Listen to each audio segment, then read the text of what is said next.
Bueno, por último, Fernando Javier Sbilling, es abogado, egresado de la Universidad Nacional de Lomas de Zamora, actualmente juez del Tribunal de Impugnación de la ciudad de Neuquén, de la provincia de Neuquén. Es profesor de la Universidad Católica de Salta en la materia práctica forense penal y ha desarrollado innumerables trabajos vinculados con la ponencia, es decir, con jurados. Trabajó también en el proyecto de reforma del Código Procesal Penal de la provincia de Neuquén y en la comisión revisora. No, gracias. Bueno, antes que hablara Nicola tenía 2 problemas puntuales, ahora tengo no menos de 4. Y seguramente después que hable voy a tener muchísimos. Problemas puntuales. La provincia de Neuquén, esto se ha hablado y se ha reclamado permanentemente, el tema del veredicto unánime, tiene sobre esta cuestión un problema con la famosa mayoría de 8 a 4. No creo que necesariamente esto implique una reforma legislativa inmediata. Cuando se mete mano en un puntito del código, se aprovecha normalmente para meter mano en todo. Entonces creo que en esto hay que ser bastante cuidadoso y somos los jueces los que tenemos que cuidar. Y yo diría más que los jueces, todos, pero el sistema, cuidar el sistema que tenemos que mover. Y digo que también hay un problema con el 8.4, que está vinculado también con esto del veredicto directo, porque lo que se pretende es que los jueces técnicos se metan lo menos posible en las decisiones de los jurados regulares. Y el problema es un problema que Estados Unidos no tiene, pero de cualquier manera revisa decisiones en muchos casos.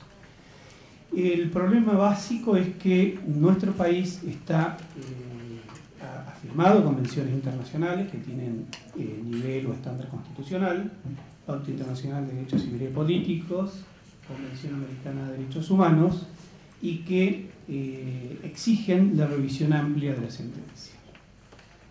Sin embargo, con esto no quiero significar que los jueces de un tribunal de impugnación tengan amplia libertad para llevar adelante un proceso de revalorización probatoria. Antes de continuar con ese tema, quiero hacer un comentario al tema del veredicto directo y el problema de la duda.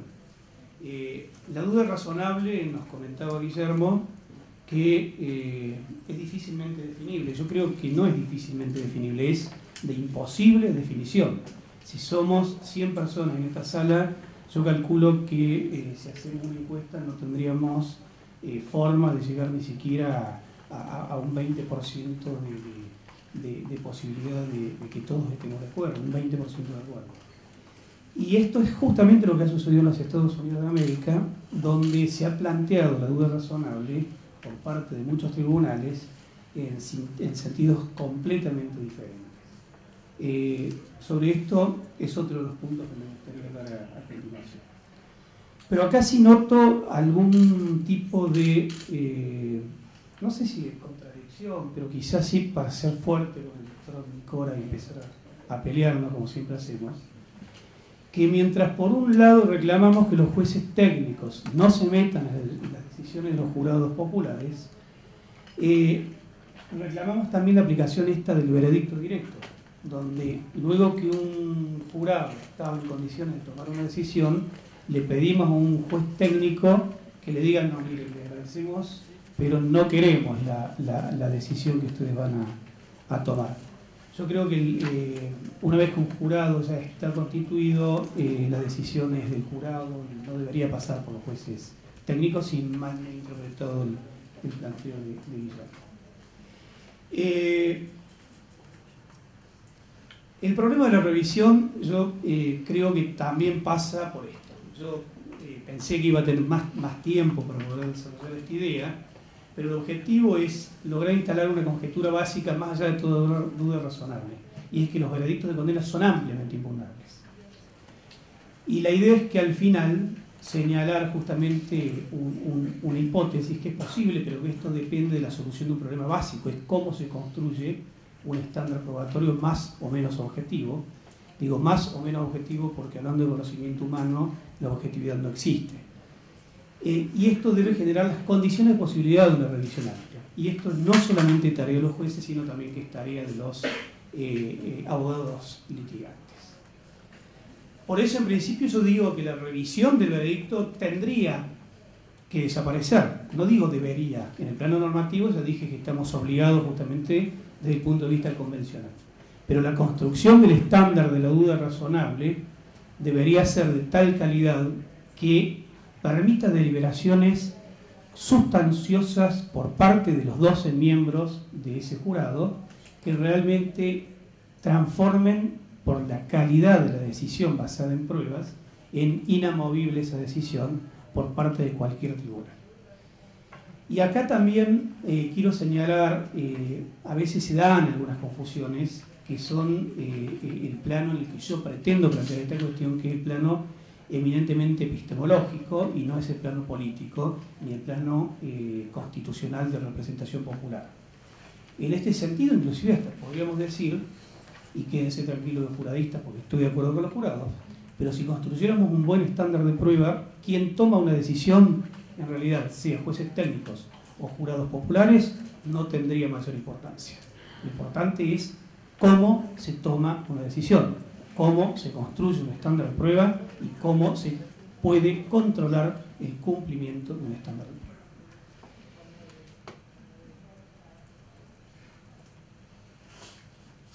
Está la confusión que existe en nuestro país. Yo por ahí soy un poco contundente en algunas afirmaciones, pero todas están obviamente sujetas a revisión por mí mismo. Pero hace muy poco tiempo, en un congreso en la provincia, no sé si fue en la ciudad de Santa Fe o en Rosario, es como que los abogados seguimos teniendo algunos problemas con la falta de fundamentación de las decisiones de los jurados populares. Y esto, aquí hay alguna psicóloga social entre las expositoras de Estados Unidos, es algo así como una falta. Entonces la falta la tenemos que llegar de algún modo, y he escuchado una propuesta de una persona que es muy inteligente, escribe muy bien, pero que me parece que está pensando la impugnación de la sentencia, o mejor dicho, el veredicto de culpabilidad, a partir de los esquemas conceptuales del sistema inquisitivo. Herbel, por ejemplo, ha planteado que para satisfacer el estándar de motivación que encuentra a nivel constitucional, en realidad no es la motivación y no es la fundamentación escrita en la sentencia. Por eso digo que una cosa es el estándar y otra es cómo se satisface y cómo se verbaliza. Se escribe por parte de los jueces técnicos y se delibera únicamente por parte de los jurados populares. Él entiende que para satisfacer este estándar de motivación que él encuentra anclaje en la revisión amplia de sentencia, a la fundamentación de los jurados populares vendría a continuación la decisión de la Cámara en el caso de Provincia de Buenos Aires, el Tribunal de Casación, quien vendría a dar los fundamentos, o sea, la motivación de la sentencia. Esto, el problema que detecto es decir, creo que todo el mundo puede detectarlo muy rápidamente, es que aquí estamos pensando en que los jueces son algo así como los jurados populares, le prestamos un ratito la sala para que deliberen y después, si nos gusta la decisión, nosotros vamos a explicar por qué habrían llegado a esta decisión. Esto no es justamente lo que pretende un sistema de enjuiciamiento por jurados. Es más, si pensamos inclusive esto a partir de la revisión amplia de sentencia, deberíamos advertir también que esto no sería una revisión integral de sentencia, sino que sería una primera sentencia, ¿sí?, de segunda, es decir, sería la segunda sentencia, mejor dicho, de primera instancia.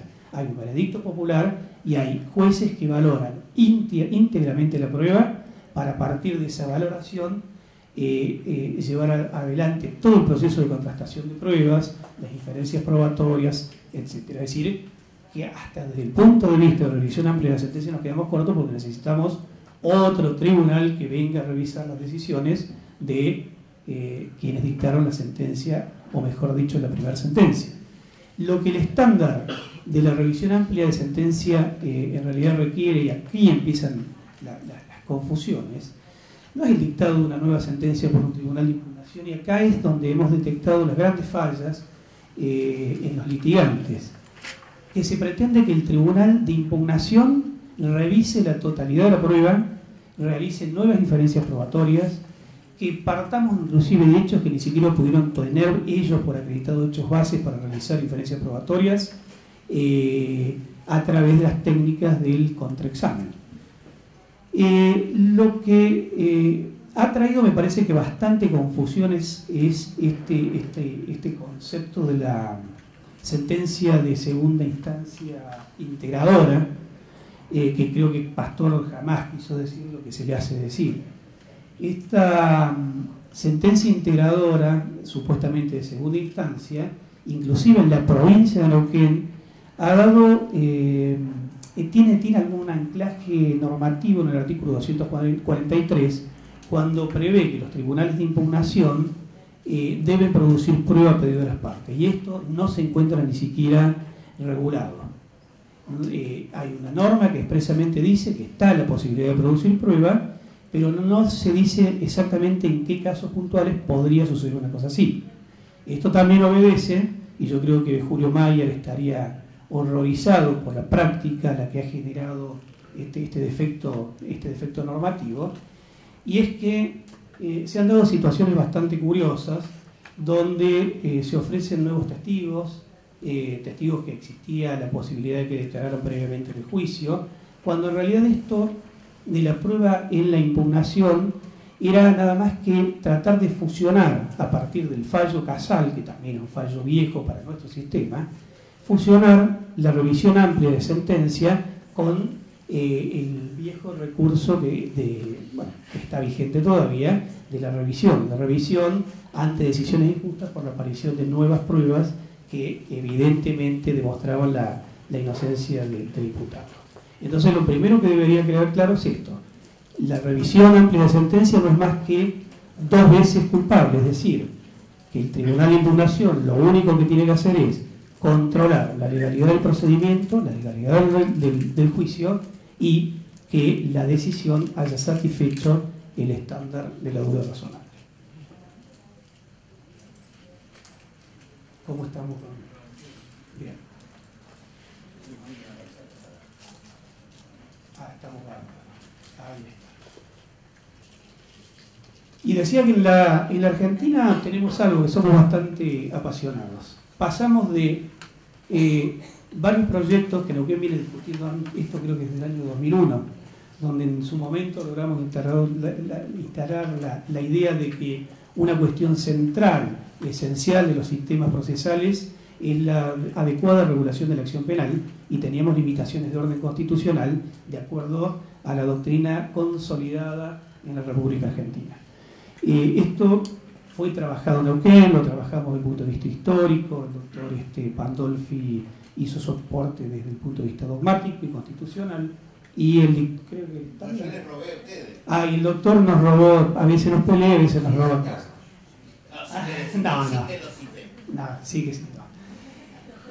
Y fíjense que, porque ya Neuquén desde el año 2001 venía pensando en sistemas verdaderamente acusatorios. Si no se regula debidamente la acción penal, es imposible empezar a hablar y empezar a pensar el sistema y la toma de decisiones por jurados populares y las revisiones limitadas, desde este punto de vista limitadas, por las garantías generales que ofrece el sistema, si no teníamos la posibilidad de regular la acción penal en cada una de las provincias. Creo que hoy prácticamente en todo el país o en todas las provincias de la Argentina la acción penal se encuentra regulada en los códigos provinciales. Y yo quiero señalar, porque la revisión tiene que ver fundamentalmente con el cumplimiento o la satisfacción de un estándar probatorio, y quiero señalar la existencia realmente de una paradoja, ¿no? Y es que los jueces técnicos en en nuestro país, no sé si esto va a ser del todo comprendido, porque son paradigmas completamente diferentes con Estados Unidos, pero los jueces técnicos recién empezaron a hablar de estándares probatorios a partir del sistema de enjuiciamiento por jurados. Entonces, todos aquellos que dicen que las decisiones no son revisables, porque las decisiones se toman sobre la base de la íntima convicción, de la certeza y de una serie de criterios subjetivos, esto obligó a los jueces técnicos a comenzar a perfeccionarse en materia probatoria para poder justamente instruir a los jurados sobre los criterios de valoración probatoria. Y me quiero detener en el segundo problema, que es el estándar de la duda razonable.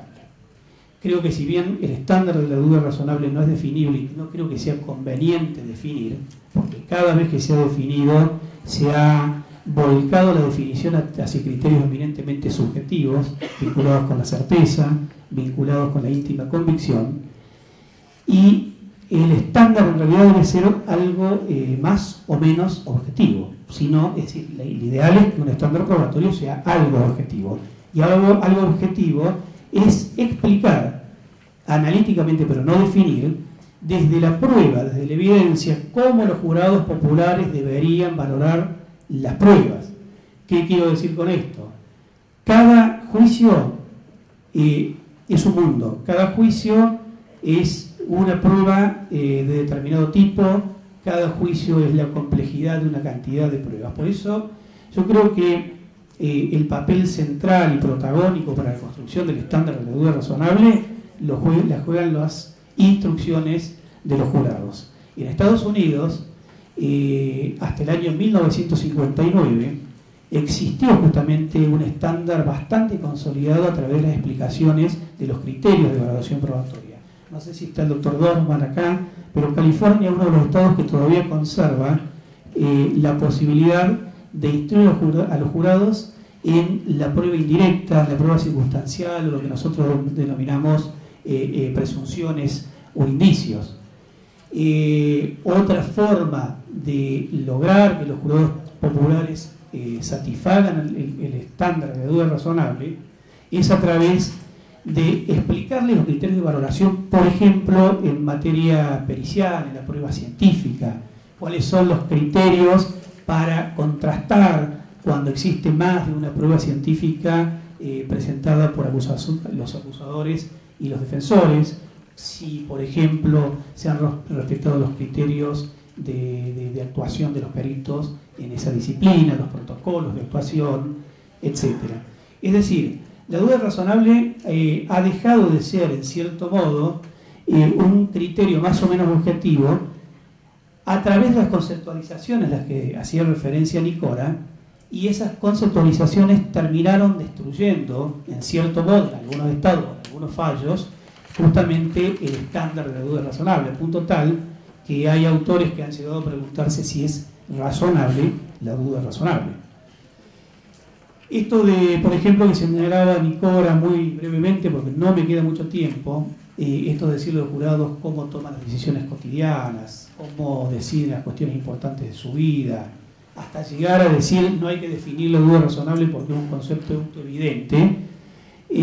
Con esto no avanzamos mucho, es decir, en la construcción de un estándar. Lo que estamos haciendo es justamente lo que decía, destruirlo. Fíjense, una de las formas que podemos sintetizar en esto, desde el punto de vista de cómo construir un estándar de prueba. Si al final del juicio piensen detenidamente acerca de la evidencia, se dice a los jurados en algunos casos. Observe cuál es el nivel de confianza que ha alcanzado acerca de la culpabilidad y si está seguro, condénelo. Si tiene alguna duda, absuélvalo. ¿Esto es un estándar? Es más bien una parodia más que un estándar. Bueno, estamos pidiendo y hablando de estándares basados en criterios objetivos y le estamos pidiendo solamente exactamente, al más o menos.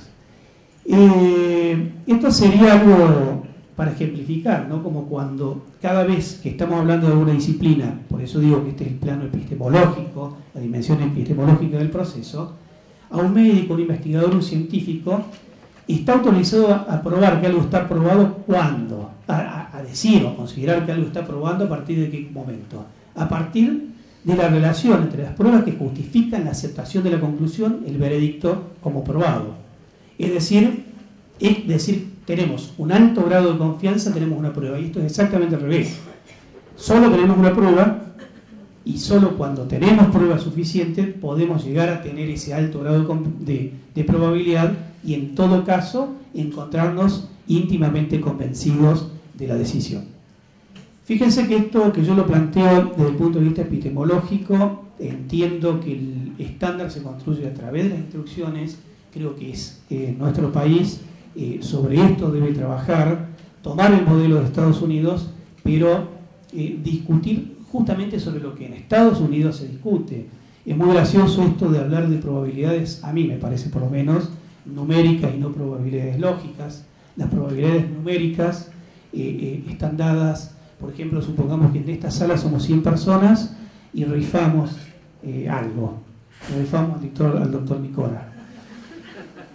Bueno, sí, se va a vender, se vende bien.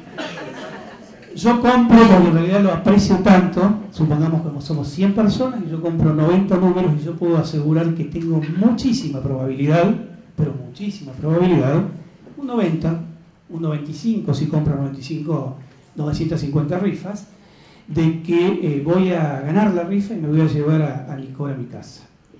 Y le voy a tener que dar de comer. El problema es que esto es sobre un hecho futuro y sobre un tema puntual. Las probabilidades lógicas son las que funcionan en el proceso penal y no las numéricas. La razón es sencilla. Cuando estamos hablando de valoración probatoria, estamos hablando de innumerable cantidad de procesos inferenciales, innumerable cantidad de contrastación de pruebas que son inclusive un lógico inferencial como Stiglitz en Estados Unidos ha dicho que es prácticamente imposible. Él se dedicó a la representación esquemática de inferencias y es prácticamente imposible que esto se pueda llevar a cabo.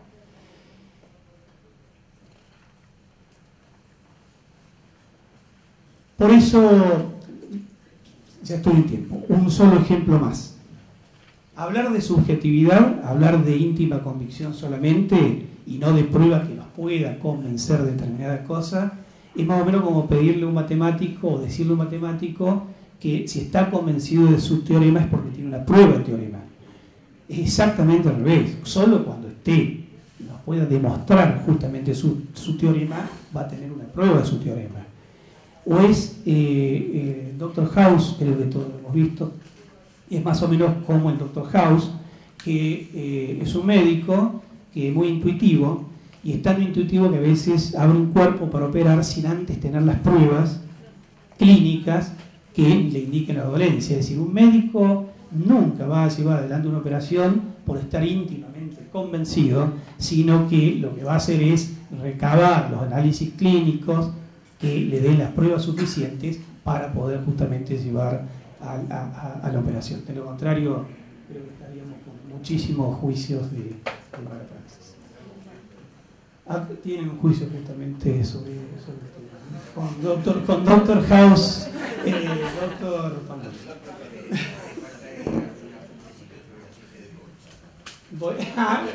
Sí.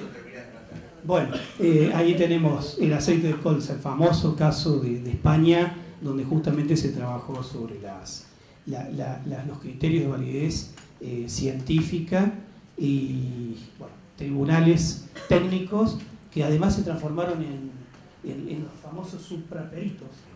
Y entonces inventamos una serie de teorías, porque los abogados sabemos, aparte de abogacía, sabemos de jurados, pero además sabemos de ciencia.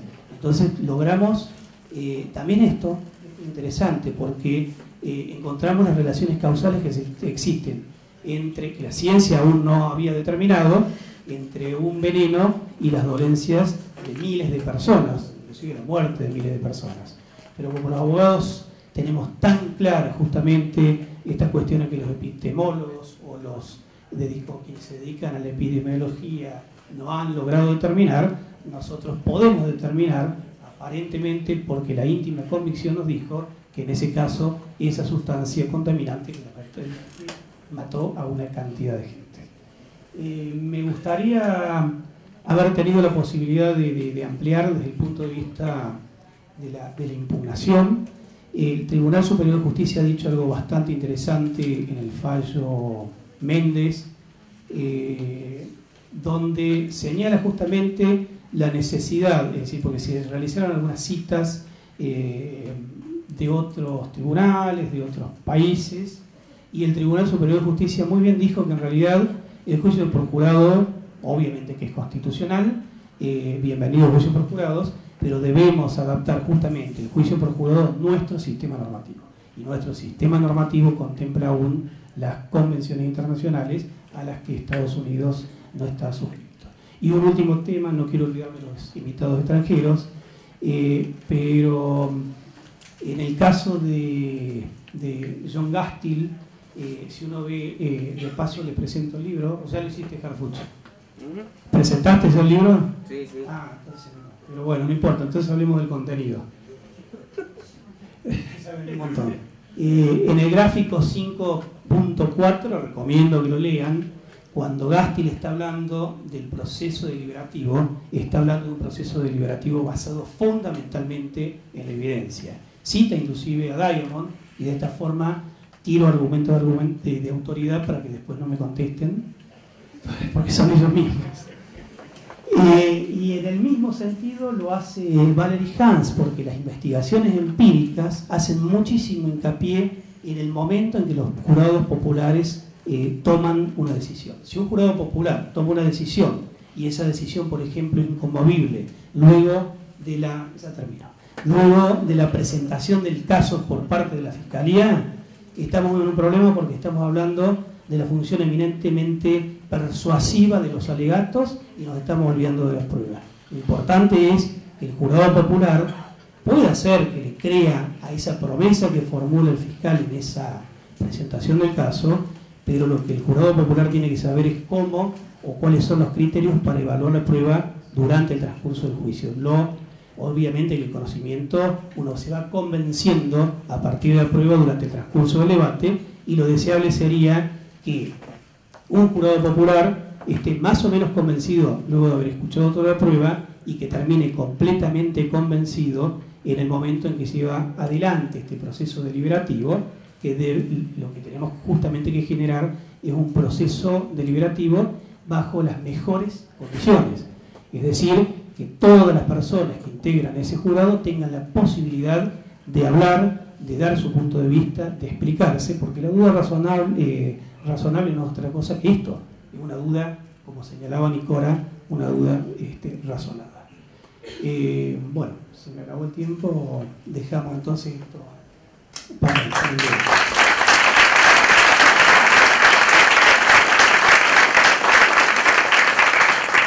Sí, en adelante los que quieran formular preguntas.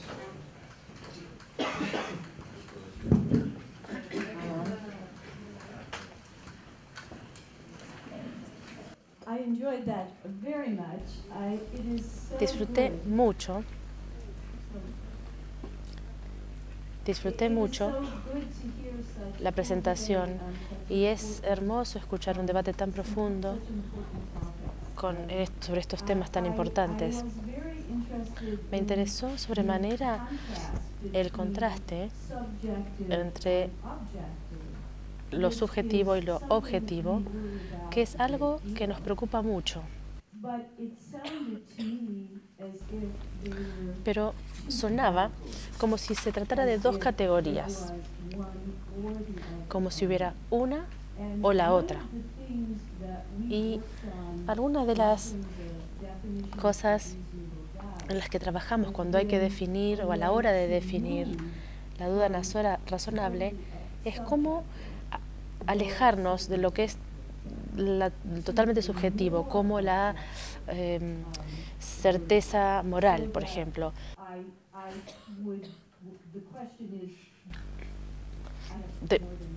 Tengo más de una pregunta en realidad, pero la primera pregunta es, ¿usted ve que esto es una cuestión continua entre uno y otro en lugar de una opción o la otra opción?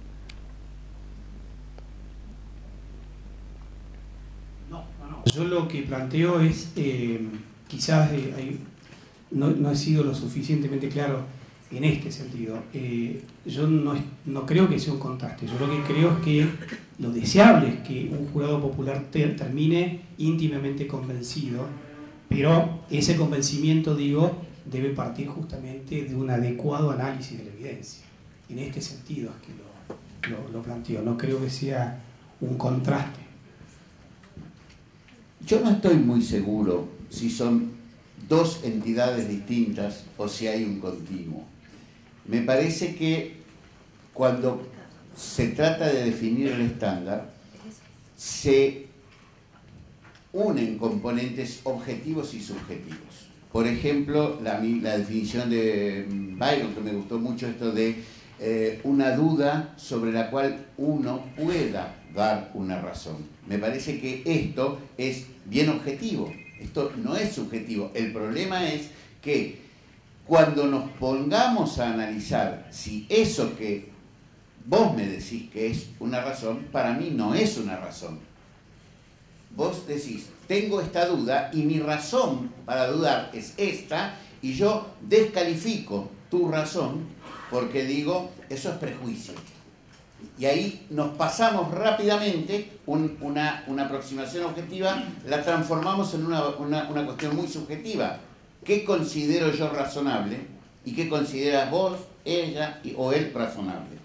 Esto, y razón, en definitiva. Los filósofos pelean mucho por estas cosas y estudian bastante más que los ciudadanos el problema en particular.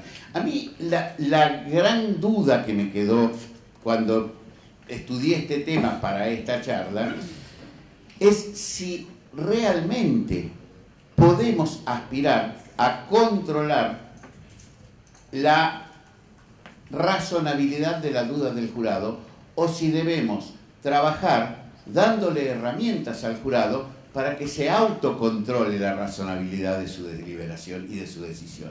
A mí me parece que los que no participamos de esa deliberación no estamos en condiciones de decir si las razones expuestas en la deliberación fueron o no razones razonables.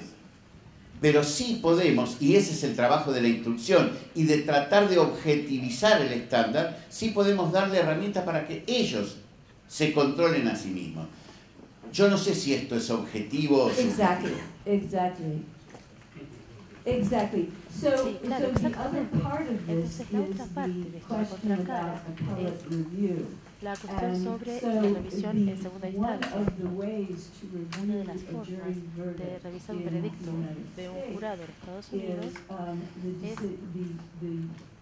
the appellate court que el could tribunal de segunda say, instancia podría or the decir, trial court bueno, o could también la de say primera instancia, after the trial podría decir después that del no juicio reasonable jury que on the basis of this ningún jurado evidence could razonable have reached sobre this la base de decision. esta evidencia podría So haber they llegado a esta decisión. relate to one Entonces another. se relacionan una con otra. And so just one more thing, Y una that is, cosita más.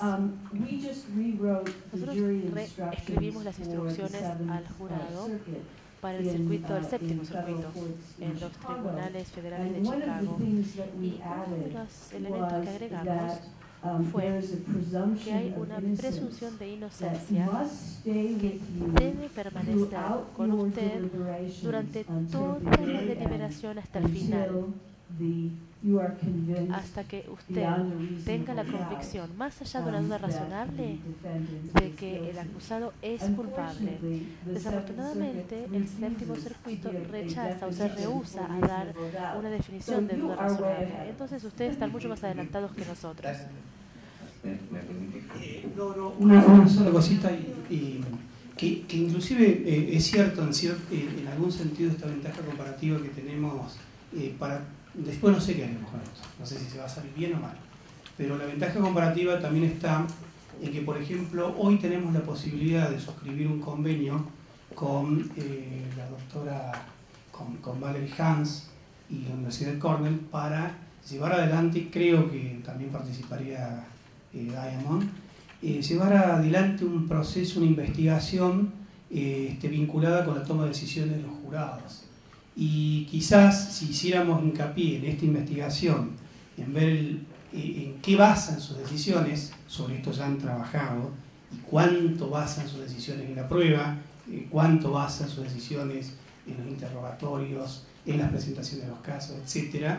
Evidentemente estaríamos contribuyendo notablemente a la superación de este estándar y a lograr un adecuado nivel del estándar, ¿no?, de la duda razonable. Bueno, yo creo que un repaso a la historia a lo mejor nos puede echar luz sobre estas cuestiones que están surgiendo en esta tan interesante discusión. Yo constaté, cuando me puse a revisar las reglas de evidencia, el día que tomé conciencia de la importancia del problema en el mes de noviembre del año pasado, en la oportunidad del segundo Congreso Nacional de Jurados en Buenos Aires, que la mayoría de las reglas en realidad corresponden con un trabajo que empezó poco después de la Edad Media. Es decir, comenzó con el análisis, el desarrollo tan abundante que se ha hecho de lo que se denominaba las pruebas de las reglas de la prueba tasada. En los sistemas europeos continentales, tradicionalmente rigió el sistema de la prueba tasada, donde había normas que se parecen mucho, es decir, por ejemplo, la confesión del acusado es indivisible, se puede tomar in totum, pero lo que no se puede es decir, sí, él dijo que lo mató, pero no dice que además dijo, lo maté en legítima defensa. Entonces, otras reglas eran, por ejemplo, testis nullus, es decir, no vale cualquier imputación si es sostenida por un solo testigo.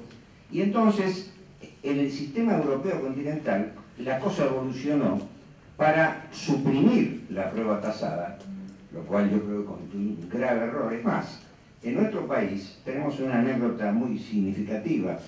El primer código que intentó ir saliendo de lo inquisitivo fue el de Córdoba en el año 1939, que en realidad era una adaptación del código italiano de 1930, que a su vez se fundaba en el Código Napoleón de 1808, es decir, 100 y pico de años antes.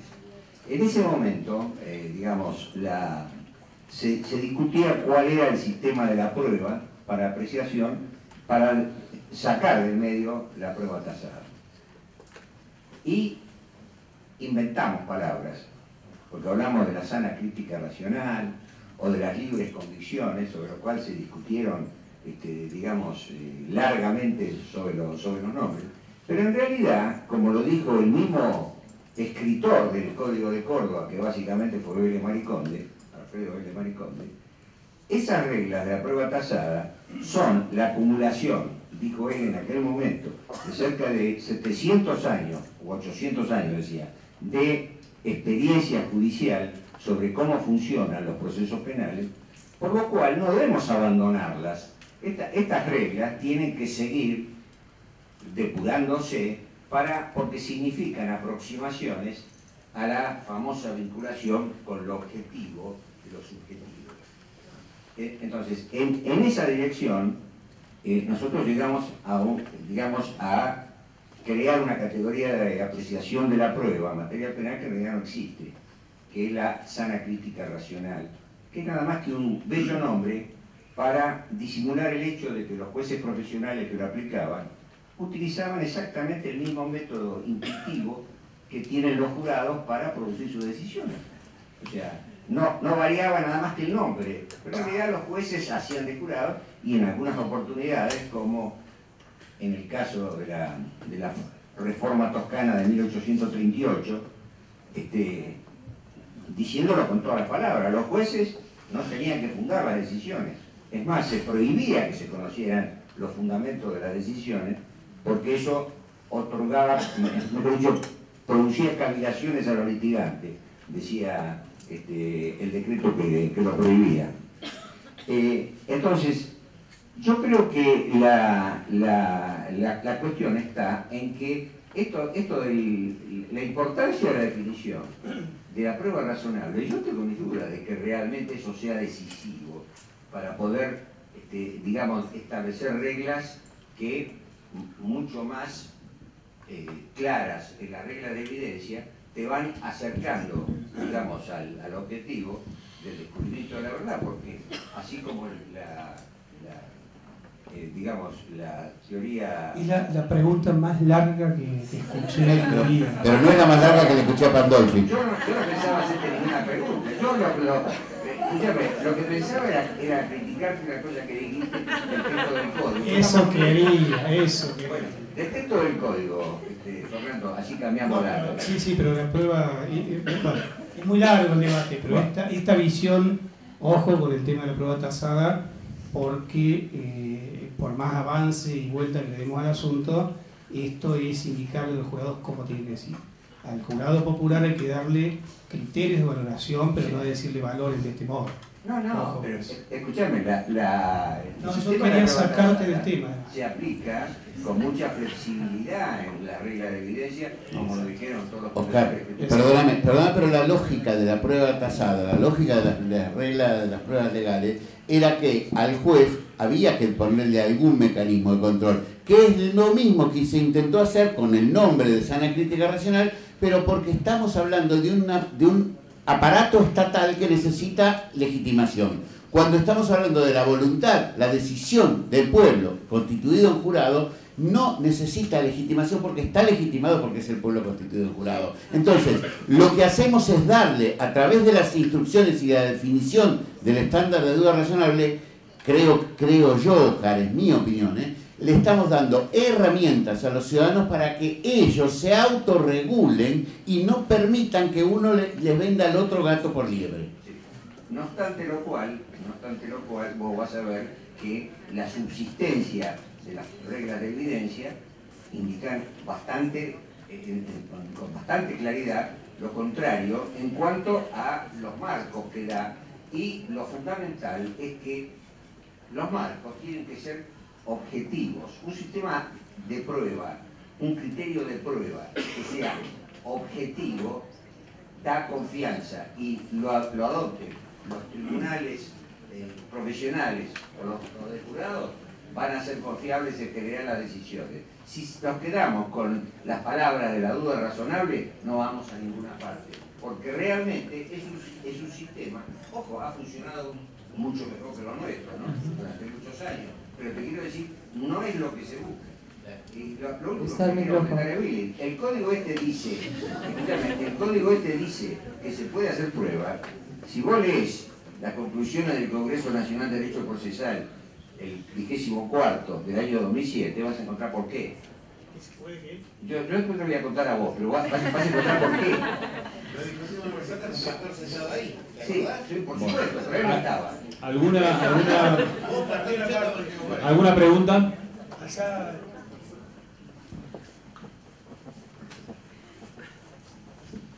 Prometo ser más breve. Estuve escuchando la disertación del doctor Nicora. Me pareció muy interesante lo que habló de la utilización del término duda razonable.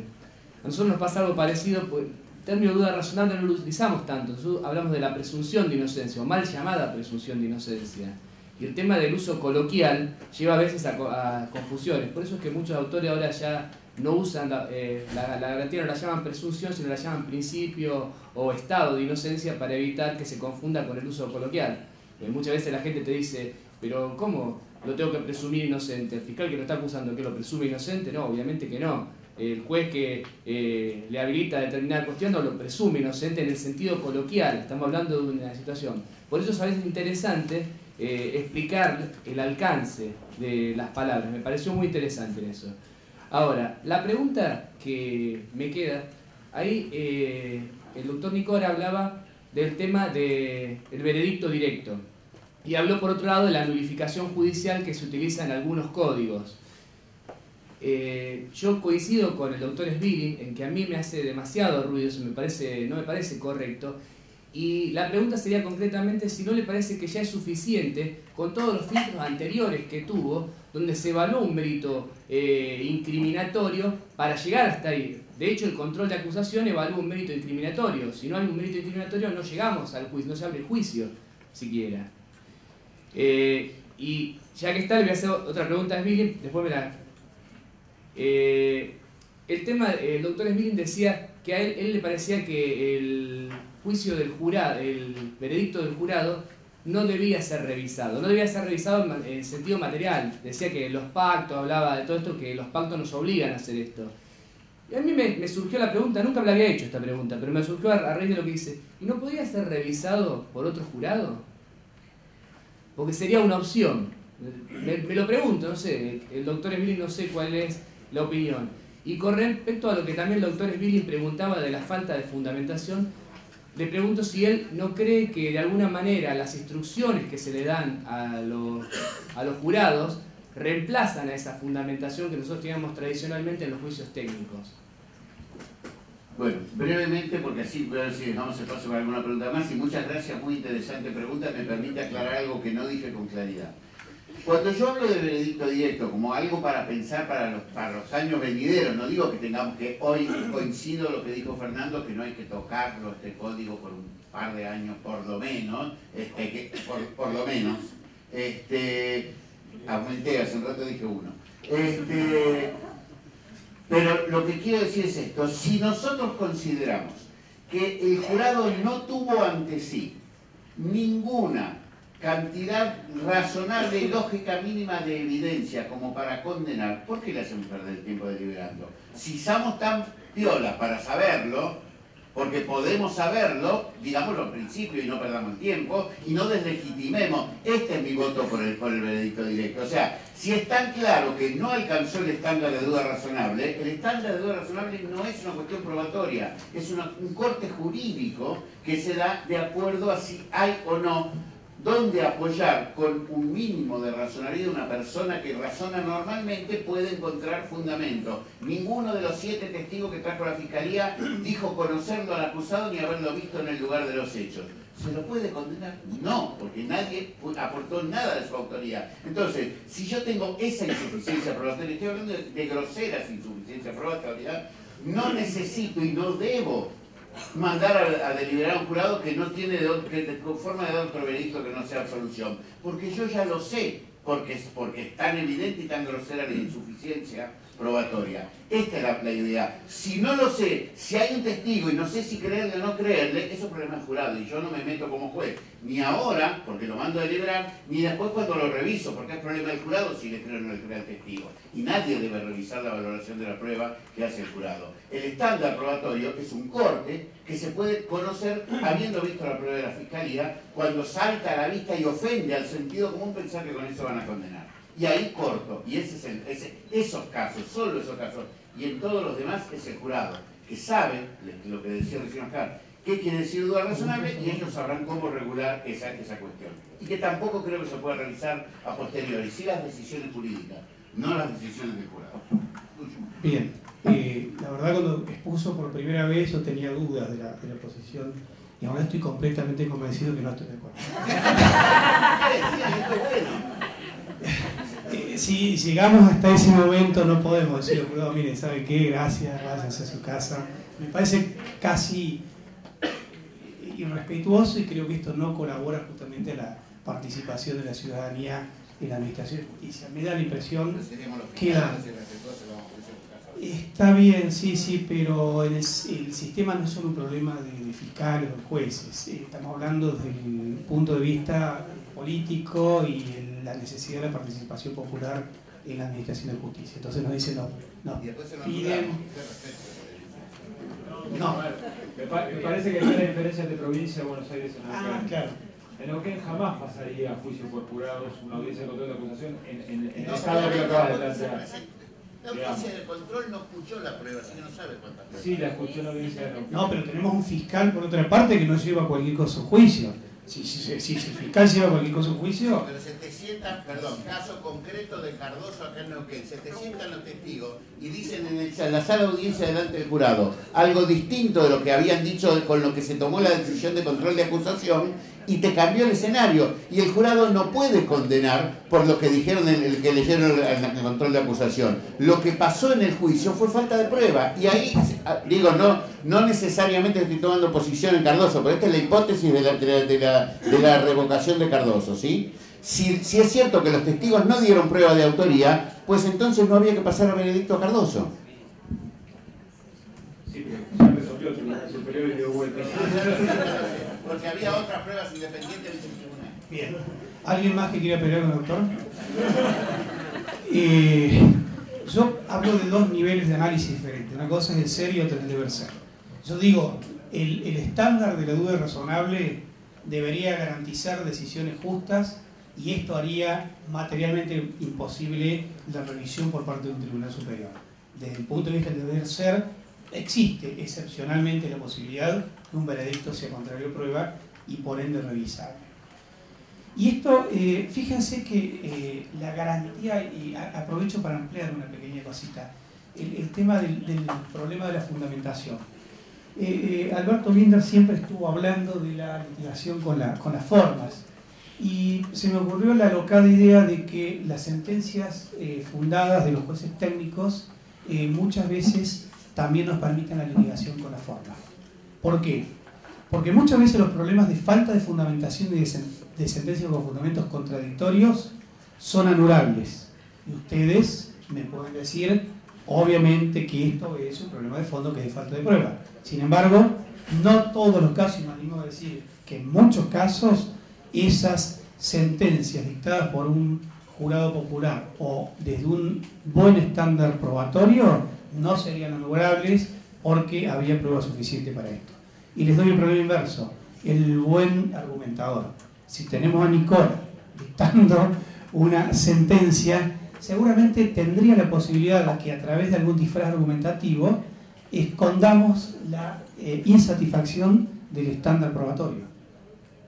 No sé si es... Bueno, muchas gracias.